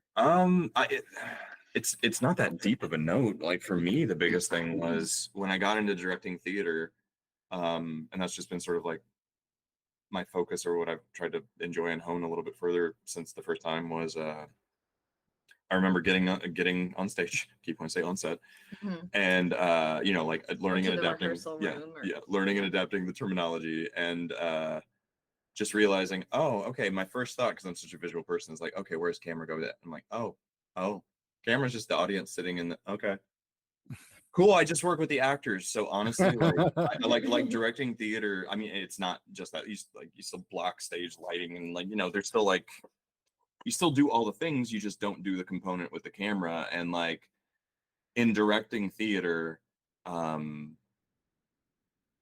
I don't know. Like I'd like to think. I guess it's more up to the actors to decide. But for me, it feels like it has improved and helped with my conversations because, you know, like on indie filmmaking is very different than, you know, a traditional like studio day or whatever. Like, you know, we're doing long hours. We're always like, you know, kind of hurrying and trying to make time and catch up. And so sometimes there is a lot of like, you don't get to take all that little nuance and time that you want. Where like I would love to just spend 8 hours like messing with like a page or two, you know, just to get it right. But you always want more time.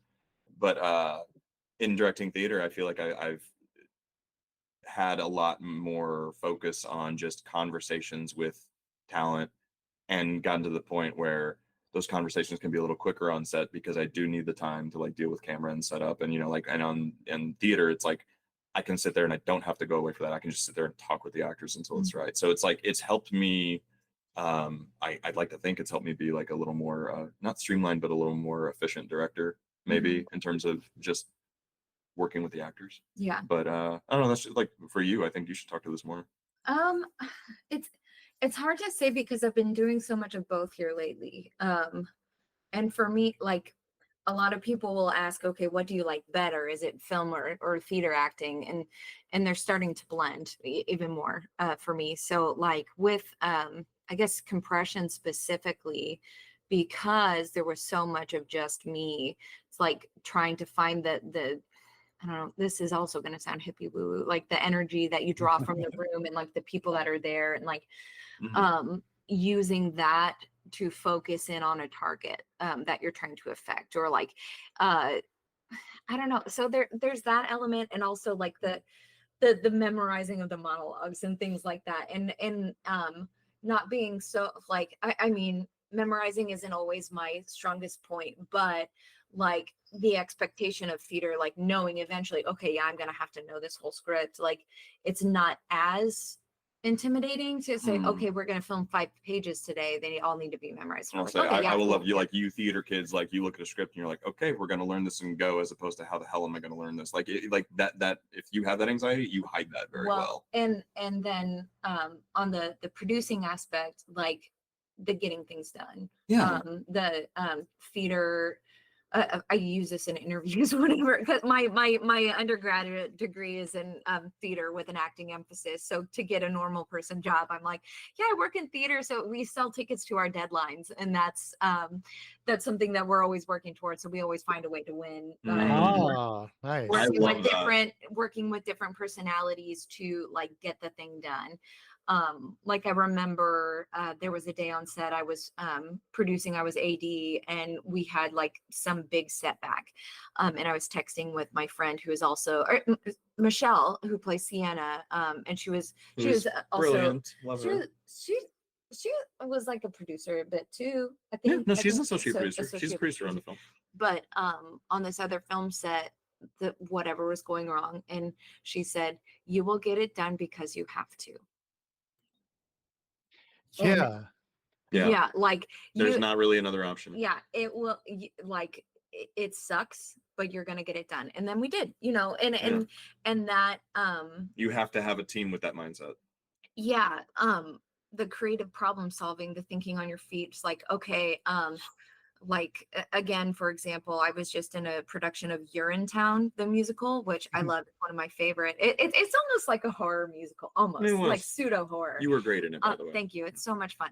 Like somebody rolled on with a chair that had casters attached, and when they rolled off, one of the casters fell off, and my group of dancers was about to like get to that area. So like, okay, I'm thinking, okay, I have to do my dance moves, but then also I'm gonna run this caster off stage so nobody else trips on it. Or like, okay, this person dropped this, that, I don't know. So I mean, is that how you got through that fight with the knife in your back? Sorry. Yeah. Yeah, you're just like, gotta keep going. No, I love that. Yeah. But anyway, so I guess the perseverance, the getting things done. Not that film sets aren't that way, but that not taking no for an answer. Yeah. Finding a way to win. Creative problem solving. Yeah. I'm definitely gonna have to remember that selling tickets to our deadline line. Yeah, write that down. That's great. Oh no, that's a really good way of phrasing things. I could tattoo that on my forehead backwards. Like, but it's just something that I always like. In my undergrad, and we had times where people would be working up to the last minute, like power drills in hand, or like paintbrushes, and somebody would say, we have to put the tools down, the audience is outside. Like from moments like that to like being fully prepared for a thing. Like I've experienced both, and like there's the resiliency that I take from that. So, but yeah, anyway, I don't toot. Okay, I'm done. No, thank you. That was amazing. Thank you.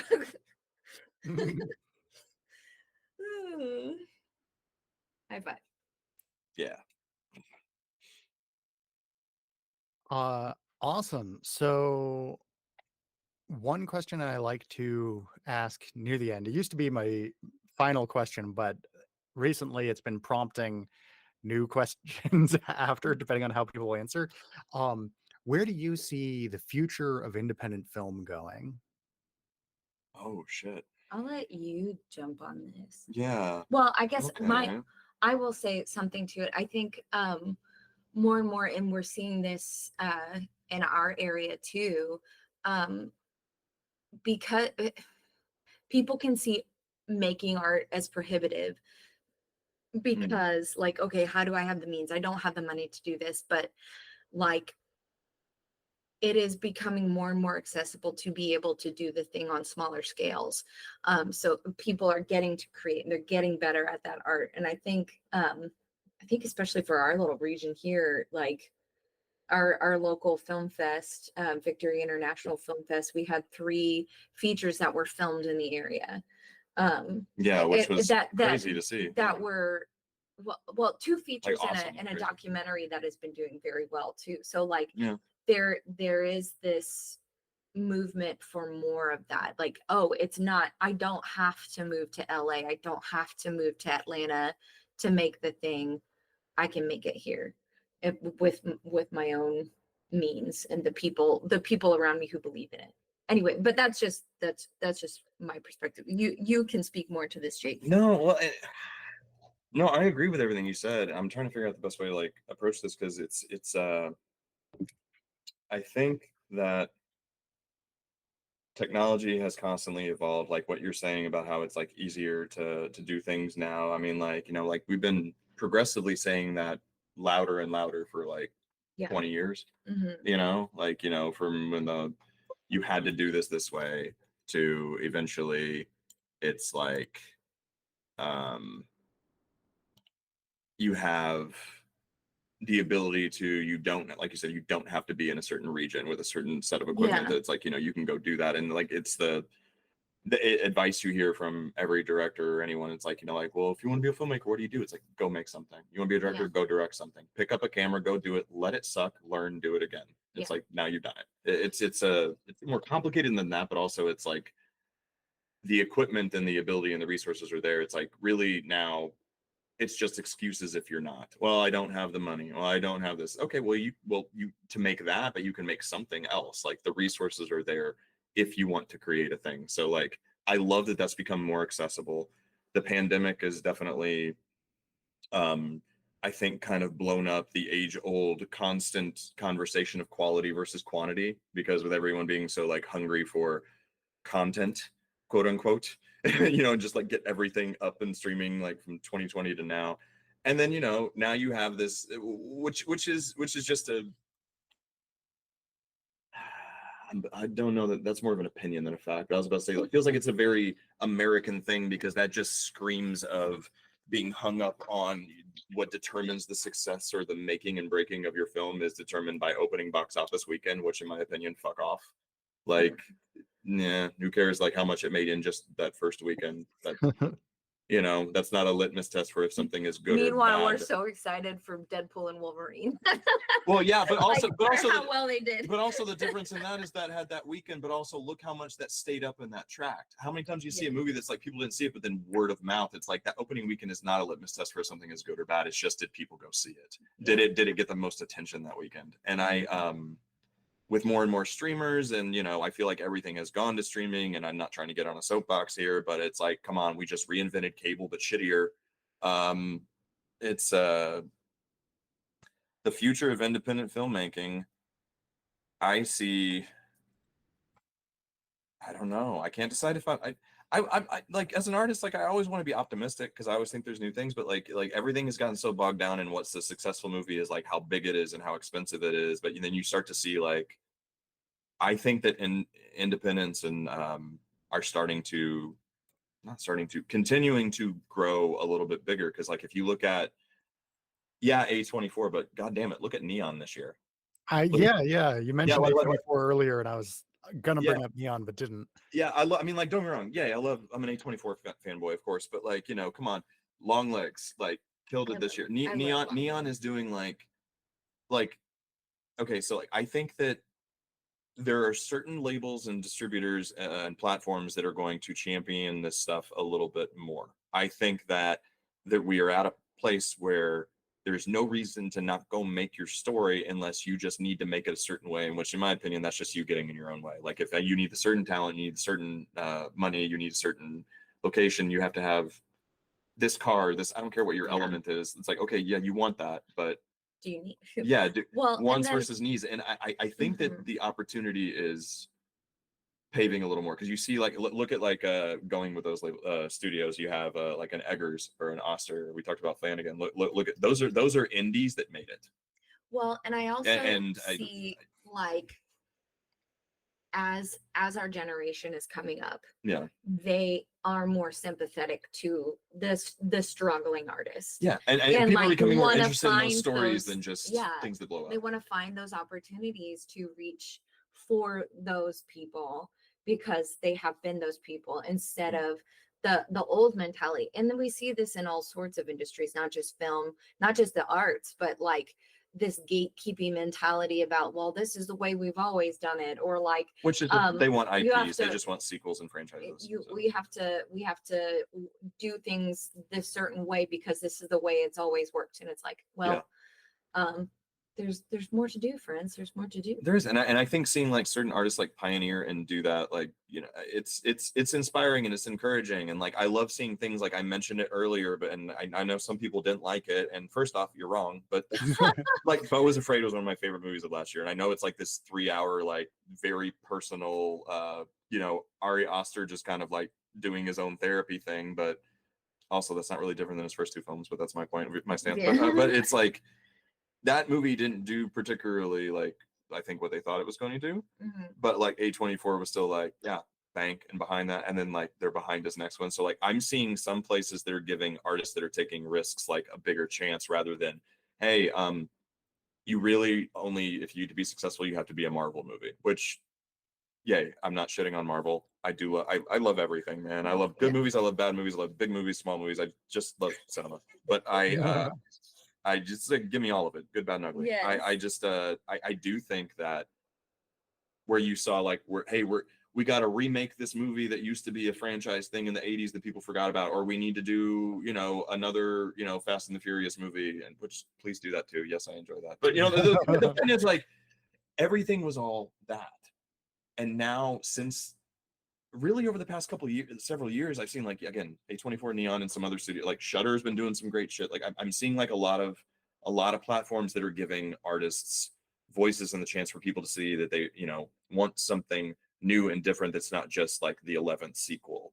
So I think things are shifting, and I'm seeing like, I love seeing like a Long Legs, like to know that is Neon's most successful movie and how that is in the conversation of most successful movies this year.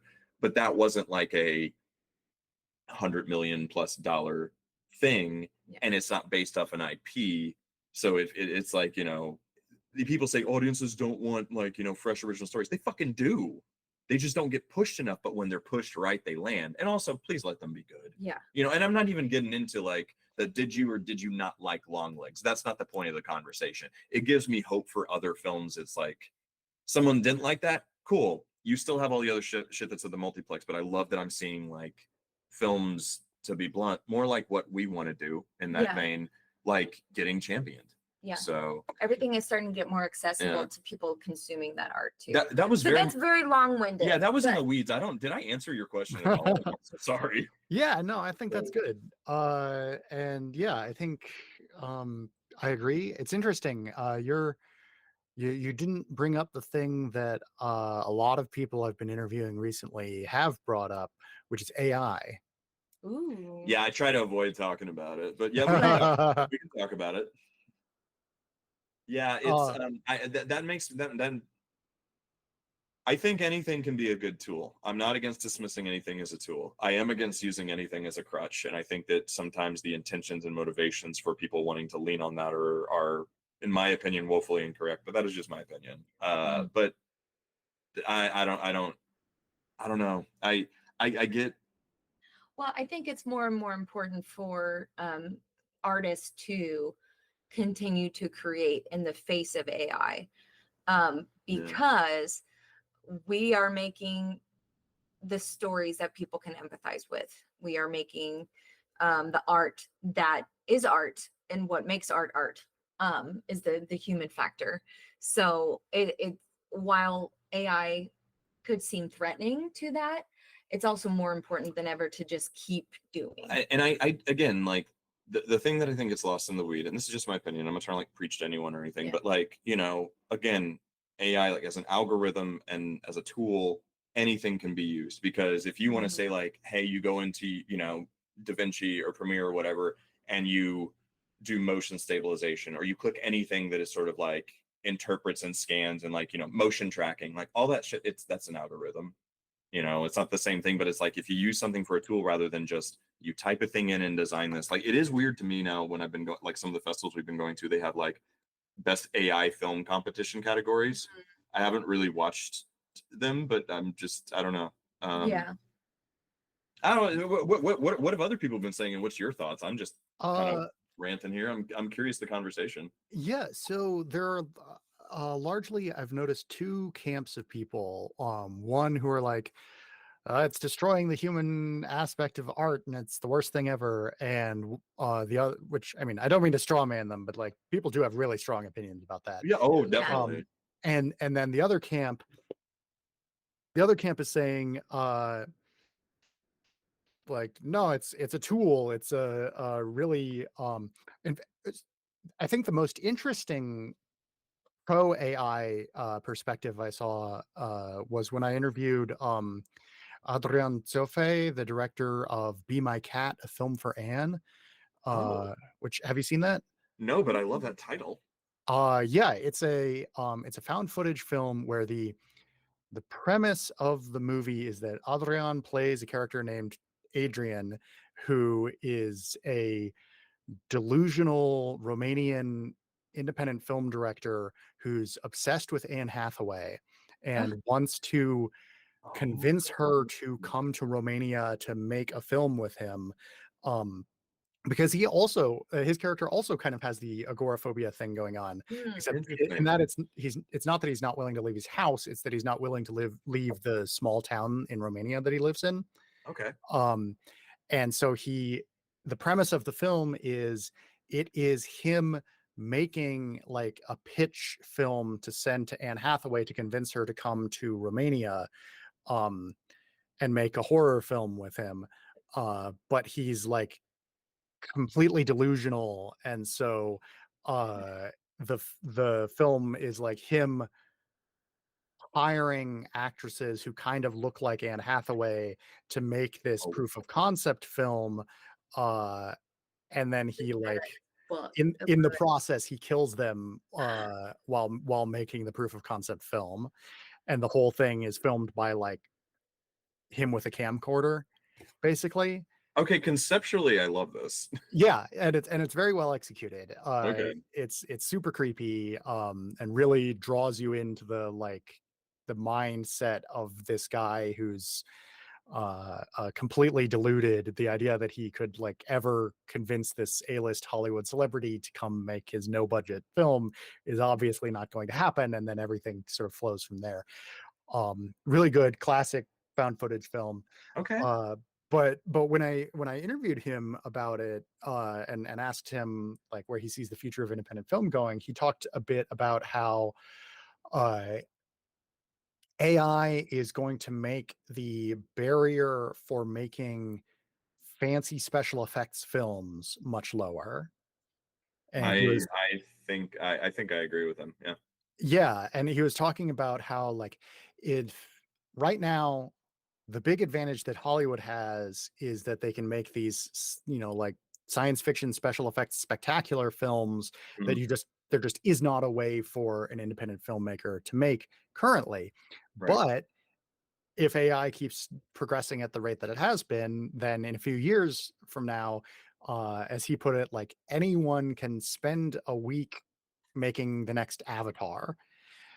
And see, And yeah, yeah, I love that. And again, I'm talking about a thing. I haven't had the chance to work with expensive digital effects artists like that. But of course, my first thought is like, but all those artists that were doing, it's like, I don't know. As an indie, I'm torn because I'm like, I'm all for making things easier because before, just to get your footage in a computer to edit used to be crazy expensive, and now you just pop an SD card in your computer and it's like no big deal. So I'm all for streamlining, making things easier. It's exciting, and yeah, it's a multifaceted. He's right. It's gonna make effects much easier.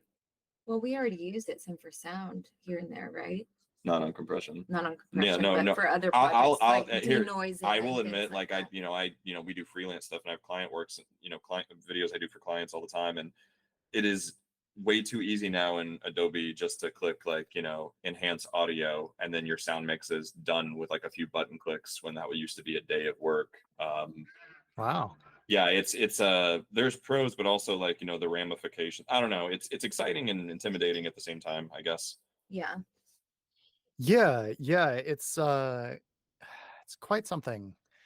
I I think a lot of people, especially people who are really staunchly against AI, don't Mm, realize how much is already built into Yeah, it's not the a new tools that they're thing. using. We're just talking about, again, I know, okay, I'm not trying to speak from a place of experience, but like, like I get that it probably is different, but again, when you're clicking like stabilized footage or anything that you click and it analyzes your footage and just does it in any of those programs, I'm like, how is that? Part of me doesn't really understand how it's totally different, but like, of course, with anything you can abuse it. Yeah. So, Yeah, I remember the one that like really stuck in my mind was some guy who was talking about how he hates like AI image generation stuff. It takes all of the skill of Photoshop out of it. And I'm like, my immediate thought was like, man, I remember people saying that about Photoshop and photo editing. say that again for the people in the back, because you are Mhm. 100% right. Yeah. Yeah. And then the thing that really made it stick with me was he was like, whereas I use, legitimate tools like Photoshop, like, here, check out this thing. Here's how I made this image. I did, composited these two things together, and then I erased this part of the image and used content aware fill to fill it in with this other thing that I wanted there. Yeah. And I'm like, that's AI image generation. That's exactly the same thing. They just That's call the it same thing. something else in the program. Yeah, that's the same thing. It's all, yeah. It's all Again, it's all artificial. like using your powers for good. Yeah, no shit. Yeah. Yeah. Yeah. And But, I do but I see, think that's a responsibility that comes with like intent on the user personally. yeah. Yeah. I remember uh start my sentence by saying I remember, and then I immediately forget what I was going to say. That happens to me all of this. I feel that on a visceral level. You're good. Um oh yeah, you mentioned a minute ago about like right now, in order to make a movie like Avatar, you need to employ thousands of visual effects artists. Mhm. And if you replace them all with AI, that's a whole lot of jobs that disappear. Yeah. And yeah, I do totally see that. And I feel like there's this thing that isn't really getting talked about, as far as I can tell, where there's a tension between filmmaking and any art form really, but filmmaking is the one I pay most attention to, Sure. between filmmaking as an art form and filmmaking as an industry, where Good point. all of these tools are making it much easier to make film as an art form, but they're reducing, potentially, I mean, that maybe they're just replacing things, I'm not really sure. Yeah. um uh they're reducing the number of people, and therefore the amount of money, and therefore the amount of jobs that are needed in order to make a film. Yeah. um and I don't know if there is a way to resolve that tension. Yeah, that's a good question. I mean, I definitely don't have the answers, but yeah. I don't know. What do you think? It's it's I think gonna be it is it's just gonna be a that perpetual thing. um learning to work with the new thing in a way that doesn't take away the human factor of It's what you're like doing. parameters, Yeah, definition. yeah, Yeah. I don't know. Like, Again, I think anything what do they say? Like all things in moderation. Anything can be well, you know. yeah, and then like, and again, in other industries where this kind of thing or automation or AI is being used, I remember listening to NPR the other day, and a dock worker is like, these other docks use automated unloading, and that takes hundreds of jobs away. And whenever it's something like that, like that feels a little more tangible than the art thing, like some Yeah. people in front of Yeah. computers. Yeah. So, that's different. but again, the art is that's where our humanity is. So I Well, don't no, know. I do get a little pretentious sometimes. I'm Yeah. gonna fuck this up, but there was some thing, a meme or something that was paraphrased, where it was like, the point of AI is not to do our art. The point of AI is so that, to take care of the things that are taking our time, so that we have time to focus on our art. They're like, why It's are like you making AI to further the art? Make the AIs to do the dishes for me or something like yeah, that. And I like it. yeah. But I've seen the I've seen intent that of that exact idea. I've seen that exact meme, and I think I take away something different from it than a lot of people do, because Yeah. when I see it, to me, it just it exposes the limited viewpoint of the person who created the meme, because like in at least in the version of that meme that I've seen repeatedly, it's like, why aren't they making robots to do the dishes and do the laundry? I'm like, you mean like a washing machine and a dishwasher? Yeah, no, Like, here's the you're right. Like I took the intent, but like when you boil it down to that, like I have a foot in the I get your point and a foot in your camp. 100%. Yeah. yeah, and I really think that in 10 or 20 years, assuming we haven't all been killed by Skynet, we're it'll be viewed the way that Photoshop is nowadays, where it's like will be some purists who don't use it, just like there are some purists who still work in, actual physical oil paint. But most of the people who are doing it commercially are going to use the most up-to-date tools. Just like nowadays, when like I hire a lot of artists for my projects, and they're almost always going to be working on a computer in Photoshop, not on a canvas with paint. Yeah. I'll give you a perfect example. I'm sure that there is I'm sure it probably exists to some capacity, an application that involves AI that would have made my life so much easier on compression, for instance, with the eyes glowing. All the bits whenever she's tripping out, and it's like the whites of her eyes are kind of like a little more like heightened or glowing. Yeah. I manually motion tracked, even with the blinks and everything, every frame of her eyes and isolate that to make that glow with an individual power window in the color grade. I spent weeks on just working on the eyes in that film and the party scene and at the end and everything, like in the woods and all that. So like, I'm sure there's something where you could have just been like, analyze, track eyes, boost whites or something, and I could click, go have a snack and come back and it'd be done, instead of me manually painterly doing that frame by frame. But also, maybe it's the wrong way. I was a little bit of the obsessive artist. It's like, I want to do it. I want to do it.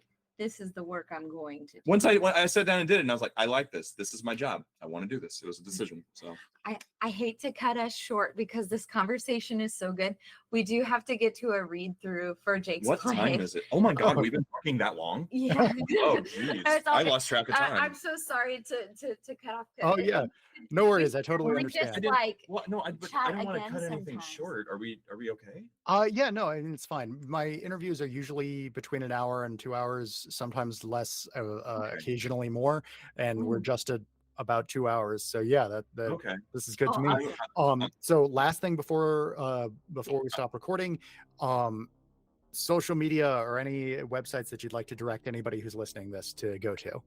Absolutely. Yeah, for the movie, for Compression, we're at Compression Movie on Instagram. You'll want to find us Cinefreak Pictures on Facebook. Is kind of like CINEPHREAK Pictures. Yeah, that's kind of the hub for all of the work on Facebook. My personal Instagram is at EMJ Durch, which is DURCH _. And there's okay, if you go to at Compression Movie in the bio, it has all of our individual links. That's a super easy thing too. That's probably easier. Follow the movie and find us. Yeah, find us. But yeah, and then all the links are in there. And the one thing I do want to take a time, because I don't get to plug it enough, but if you go to Compression's Instagram and you click on the links, there's the links to Facebook page, production company, and our websites and everything. But also there's the Spotify links to both CJ Johnson's Score, which I'm very proud of, and the Needle Drops, which are all Indiana bands that we love. So like there's 2 soundtrack playlists. Cool. If you go to the link in the bio on Instagram, I wanted to take a second to promote the artists because I haven't had a chance to yet. Absolutely. Please check them out. Give them a like and a listen, and maybe buy merch from our artist friends. Yeah, and please stream the hell out of CJ's Score because I just love it. But yeah, that'd be I'd say the Instagram would be the best way to find it. Awesome. Well, thank you so much for coming on and talking with me. Yeah, thanks for having us. This has been so awesome, and I hope we get a chance to chat again. Oh yeah, this has been a blast. And more than anything, thank you for taking the time to watch the movie and just want to talk about it with us. Like, we very honored and appreciate that. Oh, thank you. Yay.